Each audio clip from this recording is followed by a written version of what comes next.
in which the final truth is revealed and the unhappy and tragic fate of Henry Jekyll brought to bear. The Strange Case of Dr. Jekyll and Mr. Hyde by Robert Louis Stevenson. Read by Karl. Part 7. Henry Jekyll's full statement of the case.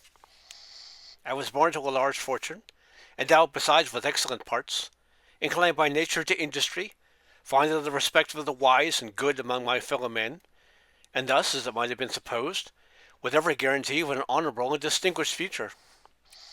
And indeed the worst of my faults was a certain impatient gaiety of disposition, such as has made the happiness of many, but as such as I found it hard to reconcile with my imperious desire to carry my head high and wear a more than commonly grave countenance before the public. Hence it came about that I concealed my pleasures, and that when I reached years of reflection, and began to look round on me and take stock of my progress and position of the world, I stood already committed to a profound duplicity of life. Many a man would have even blazoned such irregularities as I was guilty of, but from the high views I had set before me, I regarded and hid them with an almost morbid sense of shame. It was thus rather the exact nature of my aspirations than any particular degradation of my faults that made me what I was, when even deeper trenched than in the majority of men, severed in me those principles of good and ill which divide and compound man's dual nature. In this case, I was driven to reflect deeply and inveterately on that hard law of life, which lies at the root of religion as one of the most plentiful strings of distress. Though so profound a double dealer, I was in no sense the hypocrite. Both sides of me were in dead earnest. I was no more myself when I laid aside restraint and plunged in shame than when I laboured on the eye of day at the furtherance of knowledge, or the relief of sorrow and suffering. It chanced the direction of my scientific studies, which led wholly towards the mystic and the transcendental, reacted and shed a strong light on this consciousness of the perennial war among my members. With every day, from both sides of my intelligence, the moral and the intellectual, I thus drew steadily nearer to that truth, by whose partial discovery I had been doomed to such a dreadful shipwreck. The man is not truly one, but truly two. I say two, because the state of my own knowledge does not pass beyond that point. Others will follow. Others will outstrip me on the same lines, and I hazard the guess that man will ultimately know for a mere polity of multifarious, incongruous, and independent desitance. I, for my part, for the nature of my life, advanced ineffably in one direction and one direction only. It was on the moral side, in my own person, that I learned to recognize the thorough and primitive duality of man. I saw that of the two natures that contended in the field of my consciousness, even if I could rightly be said to be either, it was only because I was radically both. From an early date, even before the course of my scientific discoveries had begun to suggest the most negative possibility of such a miracle, on the thought of a separation of these elements, I had learned to dwell with pleasure as a beloved daydream. If each, I told myself, could be but housed in separate identities, life would be relieved of all that was unbearable. The unjust might go his way, delivered from the aspirations and remorse of his more upright twin, and the just could walk steadily and securely on his upward path, doing the good things in which he found his pleasure, and no longer exposed to disgrace and penitence by the hands of this extraneous evil. It was the curse of mankind that these incongruous faggots were thus bound together, that in the agonized womb of consciousness these polar twins should be continuously struggling. How then were they disassociated? I was so far in my reflections when, as I have said, a sidelight began to shine upon the subject from the laboratory table. I began to perceive more deeply than it had ever yet been stated the trembling immateriality, the mist-like transience of this seemingly so solid body in which we walk attired. Certain ages I found to have had the power to shake and to pluck back that fleshly vestment, even as the wind might toss the curtains of a pavilion. For two good reasons I will not enter deeply into this scientific branch of my confession. First, because I've been made to learn the doom and burden of our life is bound forever on men's shoulders. When the attempt is made to cast it off, it but returns upon us with more unfamiliar and more awful pressure. Second, because as my narrative will make, alas, too evident, my discoveries weren't incomplete. Enough, then, that I not only recognized my natural body for the mere aura of certain of the powers that made up my spirit, but managed to compound a drug by which these powers should be dethroned from their supremacy, and a second form and countenance of substituted, none the less natural to me because they were the expression, and bore the stamp, of lower elements in my soul. I hesitated long before I put this theory to the test of practice. I knew well that I risked death, for any drug that so potently controlled and shook the very fortress of identity might, by the least scruple of an overdose, or the least inopportunity in the moment of exhibition, utterly blot out that immaterial tabernacle which I looked to it to change. But the temptation of discovery, so singular and profound, at last overcame the suggestions of alarm. I had long since prepared my tincture. I purchased it once from a firm of the wholesale chemists, a large quantity of a particular salt which I knew, from my experiments, to be the last ingredient needed. And late one crescent night I compounded the elements, watched them boil and smoke together in the glass, and when the ebullition had subsided, with a strong glow of courage, drank off the potion. The most racking pangs followed, a grinding in the bones, dazzling nausea, and horrors of spirit that cannot be exceeded at the hour of birth or death. Then these agonies began swiftly to subside, and I came to myself as if out of a great sickness. There was something in my sensations, something indescribably new, and from its very novelty, incredibly sweet. I felt younger, lighter, happier in body. Within I was conscious of a heady recklessness. A curtain of disordered sensual images running through my like a mill race in my fancy, a solution of the bonds of obligation, an unknown without an innocent freedom of the soul. I knew myself at the first breath of this new life to be more wicked, tenfold more wicked, sold a slave to my original evil, and that thought in that moment braced and delighted me like wine. Stretched out my hands, exulting in the freshness of these sensations, and in the act I was suddenly aware that I had lost in stature. There was no mirror that day in my room. That which stands beside me as I write were brought there later on for the very purpose of these transformations. The night, however, was far gone into the morning. The morning, black as it was nearly ripe for the conception of the day. The inmates of my house were locked in the most rigorous hours of slumber, and I determined, flushed as I was with hope and triumph, to venture my new shape as far as to my bedroom.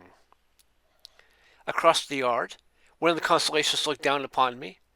I could have thought, with wonder, the first creature of that sort that the unsleeping vigilance had yet disclosed to them. I stole through the corridors, a stranger in my own house. Coming to my room, I saw for the first time the appearance of Edward Hyde. I must here speak by theory alone, saying not that which I know, but which I suspect to be most likely.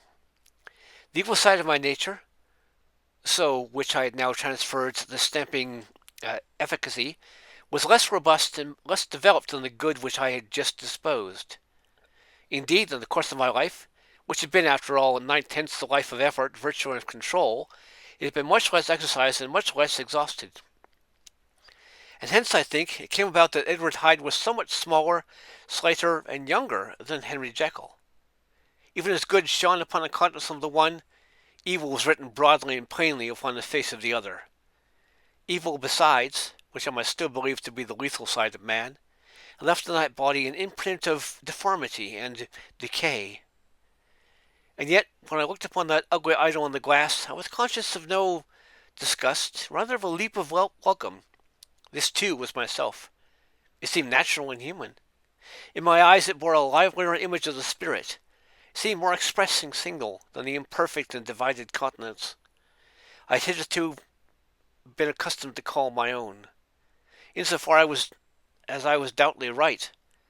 I have observed that when I wore the semblance of Edward Hyde, Nothing come near me at first without a visible misgiving of the flesh. This, I take it, was because all human beings, as we meet them, are commingled out of good and evil, and Edward Hyde, alone in the ranks of mankind, was pure evil. I lingered but a moment at the mirror. The second and conclusive experiment had yet to be attempted. It remained to be seen if I had lost my identity beyond redemption and must flee before daylight from a house that was no longer mine. Hurrying back to my cabinet, I once more prepared and drank the cup. Once more suffered the pangs of the dissolution, and came to myself once more with the character, the stature, and the face of Henry Jekyll. That night I had come to the fatal crossroads. Had I approached my discovery in a more noble spirit, had I risked the experiment while under the empire of generous or pious aspirations, all might have been otherwise. For these agonies of death and birth I had come forward an angel instead of a fiend. The drug had no discriminating action, was neither diabolical nor divine. It but shook the doors of the prison house of my disposition, and like the captives of Philippi, that which stood within ran forth. At the time my virtue slumbered. My evil, kept awake by ambition, was alert and swift to seize the occasion, and the thing that was projected was Edward Hyde. Hence, although I had now two characters as well as two appearances, one was wholly evil, and the other was still the old Henry Jekyll, that incongruous compound of whose reformation and improvement I had already learned to despair. The moment was thus wholly towards the worse. Even at that time I had not yet conquered my aversion to the dryness of a life of study. I would still be merrily disposed at times, as my pleasures were, to say the least, undignified. I was not only well known and highly considered, but growing towards the elderly man, this incoherency of my life was daily growing more unwelcome. It was on this side that my new power tempted me until I fell in slavery. I had but to drink the cup, to doff at once the body of the noted doctor, and to assume, like a thick cloak, that of Edward Hyde. I smiled at the notion. It seemed to me at the time to be humorous, and made my preparations with the most studious care. I took and furnished that house in Soho, to which Hyde was tracked by the police later, and engaged as housekeeper, a creature whom I well knew to be silent and unscrupulous. On the other side, I announced to my servants that a Mr. Hyde, whom I described, was to have full liberty and power about my house in the square, and to parry mishaps, I even called and made myself a familiar object in my second character. I next drew up that will to which you so much objected, so that if anything befell me in the person of Dr. Jekyll, I could enter that of Edward Hyde without financial loss. And thus fortified, I suppose, on every side, I began to profit by the strange immunities of my position. Men have before hired bravos to transact their crimes, while their own person and reputation sat under shelter. I was the first that ever did so for his pleasures. I was the first that could thus plod in the public eye with a load of genial respectability, and in a moment, like a schoolboy, strip off these lendings and spring headlong into the sea of liberty.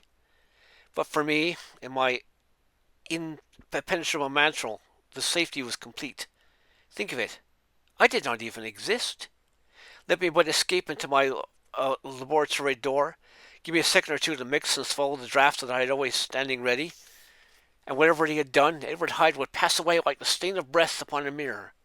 And there in his stead, quietly home, trimming the midnight lamp in his study, a man who could afford to laugh at suspicion would be Henry Jekyll. The pleasures which I made haste to seek in my disguise were, I have said, undignified. I would scarce use a harder term. But in the hands of Edward Hyde, they soon began to turn towards the monstrous. When I would come back from these excursions, I was often plunged into a kind of wonder at my vicarious depravity. This familiar I called on my own soul, and sent forth alone to do his good pleasure, was a being inherently malign and villainous. His every act and thought centered on self, drinking pleasure with bestial glee from any degree of torture to another, relentless like a man of stone. Henry Jekyll stood at times aghast before the acts of Edward Hyde. But the situation was apart from ordinary laws, and insidiously relaxed the grasp of conscience. was Hyde, after all, and Hyde alone, that was guilty. Jekyll was no worse. He woke again to his good qualities, seemingly unimpaired. He would even make haste, where it was possible, to undo the evil done by Hyde, and thus his conscience slumbered. Into the details of the infamy at which I thus connived, for even now I can scarce grant that I committed it, I have no design of entering. I mean but to point out the warnings and successive steps with which my chastisement approached. I met with one accident, which, as it brought on no consequence, I shall no more than mention. An act of cruelty to a child aroused against me the anger of a passer-by, whom I recognized the other day in the person of our kinsman. The dogs in the child's family joined him. There were moments when I feared for my life, and at last, in order to pacify their too just resentment, Edward Hyde had to bring them to my door, and pay them in a check drawn in the name of Henry Jekyll. But this danger was easily eliminated from the future, by opening an account in another bank in the name of Edward Hyde himself. And when, by slipping my own hand backward, I supplied my double with a signature, I thought I sat beyond the reach of fate. Some 2 months before the murder of Sir Danvers, I had been out for one of my adventures, had returned at the late hour, and woke the next day in bed with somewhat odd sensations. It was in vain I looked about me. In vain I saw the decent furniture and tall proportions of my room in the square. In vain I recognized the pattern of the bed curtains, the design of the mahogany frame. Something still kept insisting I was not where I was, that I had not wakened where I seemed to be, but in the little room of Soho where I was accustomed to sleep on the body of Edward Hyde. I smiled to myself, and in my psychological way began lazily to inquire into the elements of this illusion, occasionally as I did so dropping back into a comfortable morning doze. I was still so engaged when in one of my more wakeful moments my eye fell upon my hand. Now the hand of Henry Jekyll, as you have often remarked, was professional in shape and size, was large, firm, white, and comely. But the hand which I now saw, clearly enough in the yellow light of a mid-London morning, lying half shut in the bedclothes, was lean, corded, knuckly, of a dusky pallor and thickly shaded with a smart growth of hair. It was the hand of Edward Hyde. I must have stared upon it for near half a minute, sunk as I was in the mere stupidity of wonder, before terror woke up my breast as sudden and startling as the crash of cymbals, and bounding from my bed I rushed to the mirror. At the sight that met my eyes, my blood was changed into something exquisitely thin and icy. Yes, I had gone to bed Henry Jekyll, but had awakened as Edward Hyde. How was this to be explained? I asked myself, and then with another bound of terror, how was it to be remedied? It was well on in the morning. The servants were up. All my drugs were in the cabinet. A long journey down 2 pairs of stairs to the back passage across the open court and through the anatomical theatre, from where I was then standing horror-struck. It might indeed be possible to cover my face, but of what use was that when I was unable to conceal the alteration in my stature? And then, when the overpowering sweetness of relief came back upon my mind, the servants were used to the coming and going of my second self. I had soon dressed, as well as I was able, in clothes of my own size, and soon passed through the house, where Bradshaw stared and drew back at seeing Mr. Hyde at such an hour, under such a strange array. And 10 minutes later, Dr. Jekyll had returned to his own shape, and was sitting down, with a darkened brow, to make a feint of breakfasting. Small indeed was my appetite. This inexplicable instant, this reversal of my previous experience, seemed, like the Babylonian finger upon the wall, to be spelling out the letters of my judgment, and began to reflect more seriously than ever before on the issues and possibilities of my double existence. That part of me, which I had the power of projecting, had lately been much exercised and nourished.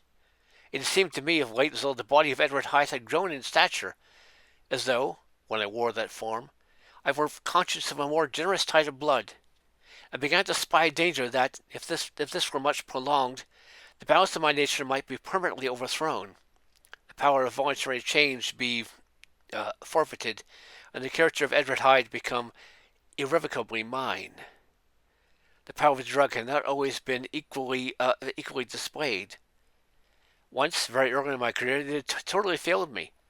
Since then I had been obliged on more than one occasion to double, and once, with infinite risk of death, to treble the amount. And these very uncertainties had cast hitherto the sole shadow on my contentment. Now, however, in the light of that morning's accident, I was led to remark that whereas in the beginning the difficulty had been to throw off the body of Jekyll, it had of late, gradually but decidedly, transferred itself to the other side. All things therefore seemed to point to this, that I was slowly losing hold of my original and better self, and becoming slowly incorporated with my second, and worse. Between these two, I now felt I had to choose.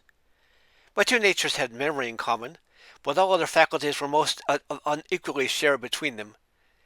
Jekyll, now with the most sensitive of apprehensions, now with a greedy gusto, projected and shared on the pleasures and adventures of Hyde, but Hyde was indifferent to Jekyll, or but remembered him as the mountain bandit remembers the cavern in which he conceals himself from pursuit. Jekyll had more than a father's interest. Hyde had more than a son's indifference. The cast in my lot with Jekyll was to die to those appetites which I had long secretly indulged and had of late begun to pamper. To cast it in with Hyde was to die to 1,000 interests and aspirations, and to become, at a blow and forever, despised and friendless. The bargain might appear unequal, but there was still another consideration in the scales. For while Jekyll would suffer smartingly in the fires of abstinence, Hyde would not be even conscious of all that he had lost. Strange as my circumstances were, terms of this debate are as old and commonplace as man.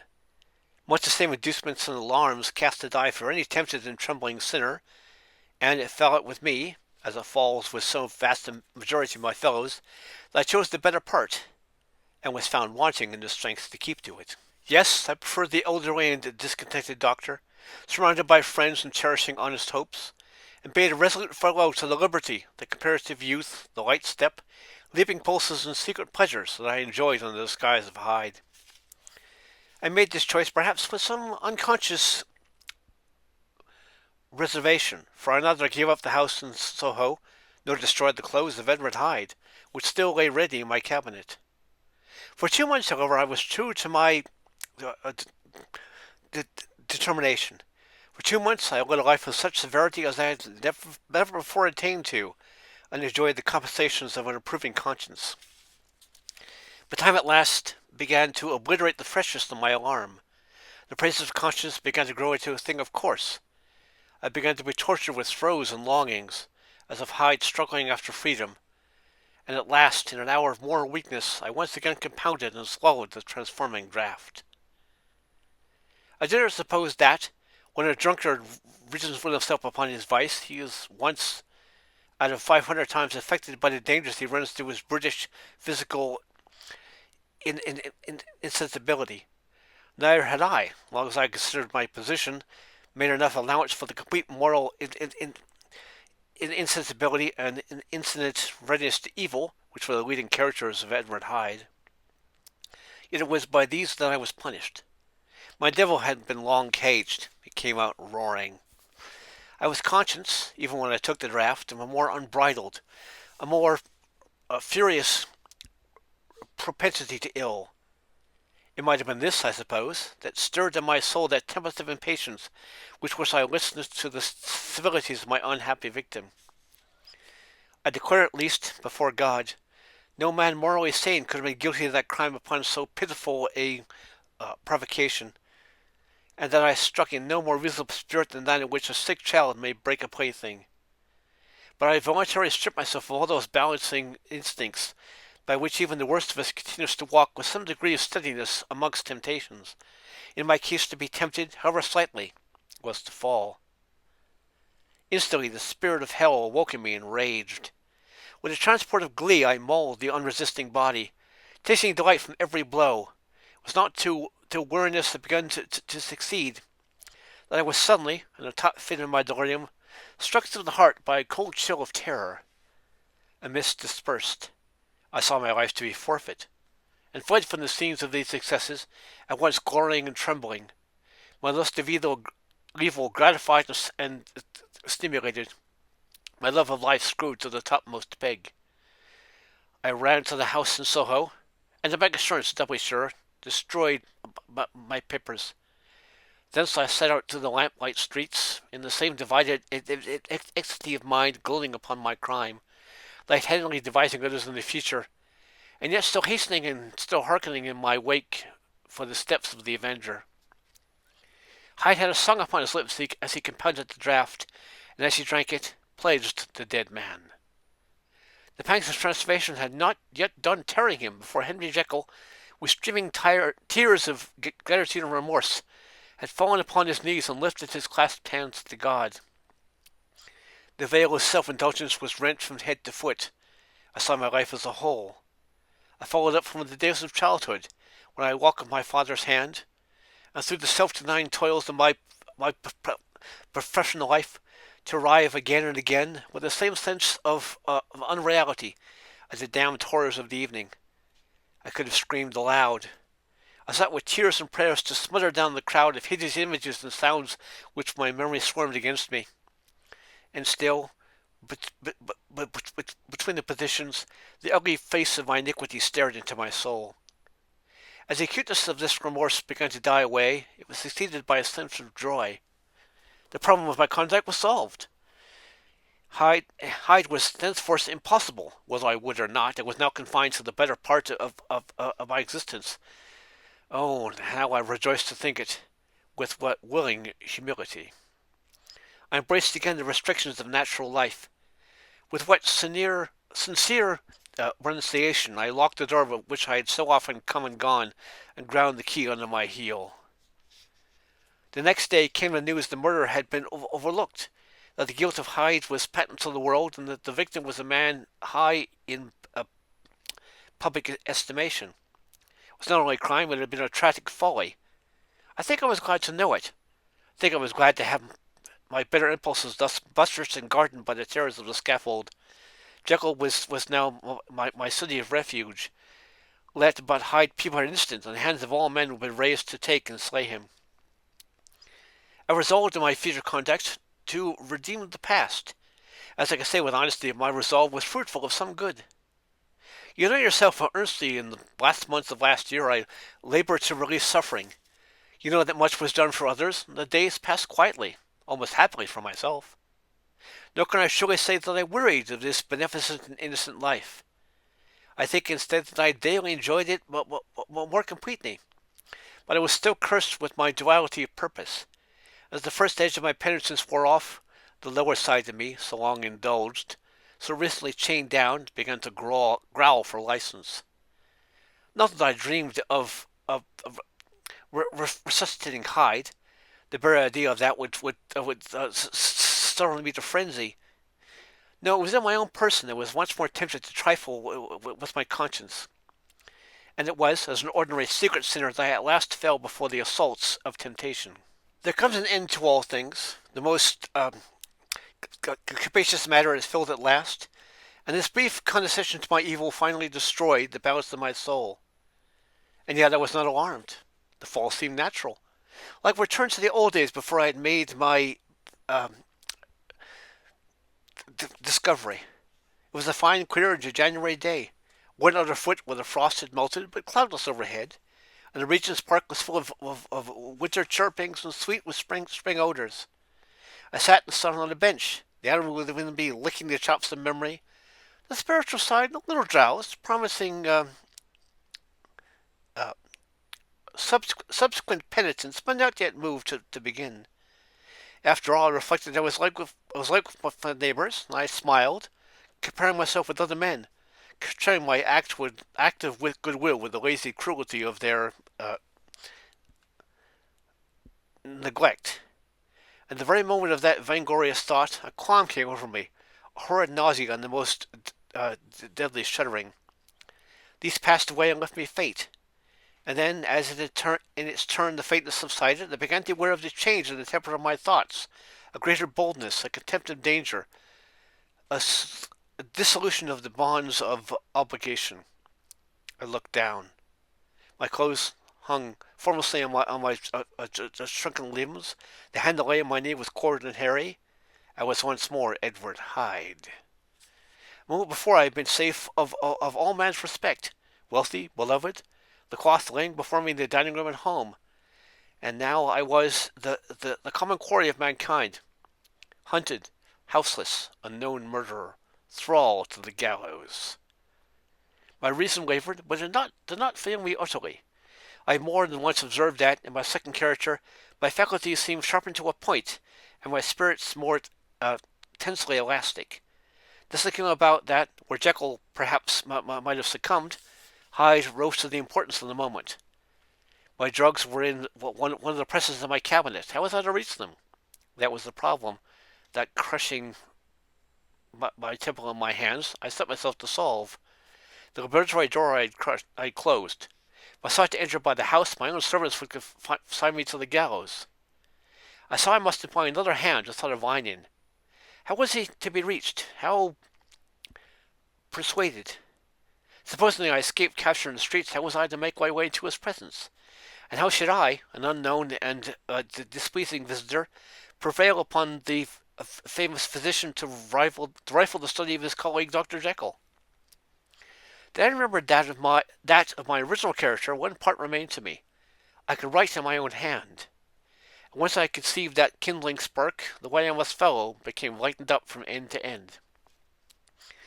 Thereupon I arranged my clothes as the best I could, and summoning a passing hansom, drove to a hotel in Portland Street, the name of which I chanced to remember. And my appearance, which was indeed comical enough, however tragic a fate these garments covered, the driver could not conceal his mirth. I gnashed my teeth upon him with a gust of devilish fury, and the smile withered from his face, happily for him, yet more happily for myself. For another instance, I had certainly dragged him from his perch. At the inn, as I entered, I looked about me with so black a countenance as made the attendants tremble. Not a look did they exchange in my presence, but took my orders, led me to a private room, and brought me wherewithal to write. Hyde, in danger of his life, was a creature new to me, shaken with inordinate anger, strung to the point of pitch of murder, lusting to inflict pain. Yet the creature was astute, mastering his fury with a great effort of the will, composed his two important letters, one to Lanyon and one to Poole. Then he might receive actual evidence of their being posted, sent them out with directions that they should be registered. Thenceforward he sat all day over the fire in the private room, gnawing his nails. There he dined, sitting on with his fears, the waiter visibly quailing before his eye. And thence, when the night was finally come, he set forth on the corner of a closed cab, and was driven to and fro about the streets of the city. He, I say, I cannot say I. The child of hell had nothing human, nothing lived in him but fear and hatred. And when at last, thinking the driver had begun to grow suspicious, he discharged the cab and ventured on foot, attired in his misfitting clothes, an object marked up for observation, in the midst of the nocturnal passengers. Those two base passions raged within him like a tempest. He walked fast, hunted by his fears, chattering to himself, skulking through the less frequented streets, counting the minutes that still divided from midnight. Once a man spoke to him, offering, I think, a box of lights. He smote her in the face, and she fled. When I came to myself at Lanyon's, the horror of my old friend perhaps affected me somewhat. I do not know. It was at least but a drop in the sea to the abhorrence with which I looked back upon those hours. A change had come over me. It was no longer the fear of the gallows, it was the horror of being a Hyde that racked me. I received Lanyon's condemnation partly in a dream. It was partly a dream. I came back to my own house and got into bed. I slept after the prostration of the day, with a stringent and profound slumber which not even the nightmares that wrung me could have availed to break. I woke in the morning shaken, weakened, but refreshed. I still hated and feared the thought of the brute that slept within me, and I had not, of course, forgotten the appalling dangers of the day before, but I was much more at home, in my own house and close to my drugs, and gratitude for my escape so strong on my soul it almost rivalled the brightness of hope. I was stepping leisurely across the court after breakfast, drinking the chill of the air with pleasure, and I was seized again with those indescribable sensations that heralded the change. I had but the time to gain the shelter of my cabinet before I was once again raging and freezing with the passions of Hyde. I took on this occasion a double dose to recall me to myself, And the last 6 hours after, as I sat looking sadly in the fire, the pangs returned, and the drug had to be re-administered. In short, from that day forth, it seemed only by a great effort as of gymnastics, and only under the immediate stimulation of the drug that I was able to wear the countenance of Jekyll. At all hours of the day and night, it would be taken with the premonitory shudder. Above all, if I slept, or even dozed for a moment in my chair, it was always as Hyde that I awakened. Under the strain of this continually impending doom, by a sleeplessness to which I now condemned myself, even beyond what I thought possible to man, I became, in my own person, a creature eaten up and emptied by fever, languidly weak both in body and mind, and solely occupied with one thought, the horror of my other self. But when I slept, or when the virtue of the medicine wore off, I would leap almost without transition, for the pangs of transformation grew daily less marked, in the possession of a fancy brimming with images of terror, a soul boiling with causeless hatreds, and a body that seemed not strong enough to contain the raging energies of life. The powers of Hyde seemed to have grown with the weakness of Jekyll. Certainly the hate that now divided them was equal on each side. With Jekyll was a thing of vital instinct. He had now seen the full deformity of that creature that shared with him some of the phenomena of consciousness, and was co-heir with him to death. And beyond these links of community, which in itself made the most poignant part of his distress, he thought of Hyde, for all his energy of life, as something not only hellish, but inorganic. This was a shocking thing. The slime of the pit seemed to utter cries and voices, that the amorphous dust it gestured and sinned, that what was dead and had no shape would usurp the offices of life. And this again, that insurgent terror was knit to him closer than a wife, closer than an eye, lay caged in his flesh, where he heard it mutter and felt it struggle to be born. And in every hour of weakness and the confidence of slumber prevailed against him and deposed him out of life. The hatred of Hyde for Jekyll was of a different order. His terror of the gallows drove him continually to commit temporary suicide, and return to his subordinate station of a part instead of a person. But he loathed the reason, loathed the despondency in which Jekyll was now fallen, and resented the dislike with which he was himself seen. Hence the ape-like tricks he would play me, scrawling on my own hand blasphemies on the pages of my books, burning the letters and destroying the portrait of my father. And indeed, had it not been for his fear of death, he would long ago have ruined himself in order to involve me in the ruin. But his love of life is wonderful. I go further. I, who sicken and freeze at the mere thought of him, when I recall the abjection and passion of his attachment, and when I know how he fears my power to cut him off by suicide, I find in my heart to pity him. It is useless, and the time awfully fails me, to prolong this description. No one has suffered such torments, let that suffice, and yet even to these have but brought no non-alleviation, but a certain callousness of soul, a certain acquiescence of despair, and my punishment might have gone on for years, but for the last calamity which is now fallen, which has finally severed me from my own face and nature. My provision of assault, which had never been renewed since the day of the first experiment, began to run low. I sent out for a fresh supply and mixed the draft. The ebullition followed on the first change of color, but not the second. I drank it, and it was without effect. You will learn from Poole how I have had London ransacked. It was in vain. I am now persuaded that my first supply was impure, and it was that unknown impurity which lent power to the draught. About a week has passed, and I am now finishing the statement on the influence of the last of the old powders. This then is the last time, short of a miracle, Henry Jekyll can think his own thoughts to see his own face, now how sadly altered in the glass. Nor must I delay too long to bring my writing to an end, for if my narrative has hitherto escaped destruction, it has been by a combination of great prudence and great good luck. Should the throes of change take me in the act of writing it, Hyde will tear it into pieces. But if some time shall have elapsed after I have laid it by, His wonderful selfishness and circumspectness in the moment will probably save it once again for the actions of his ape-like spite. And indeed, the doom of discussing internet has already changed him. Half an hour again, now, when I shall once again and forever re-undo that hated personality, I know how I shall sit shuddering and weeping in my chair, or continue, with the most strained and fear-struck ecstasy of listening, to pace up and down this room, my last earthly refuge, and give ear to every sound and menace. Will Hyde die upon the scaffold, or will he find the courage to release himself for the last moment? God knows. I am careless. This is my true hour of death, and what is to follow concerns other than myself. Here then, as I lay down the pen and proceed to seal my confession, I bring the life of that unhappy Henry Jekyll to an end. The end.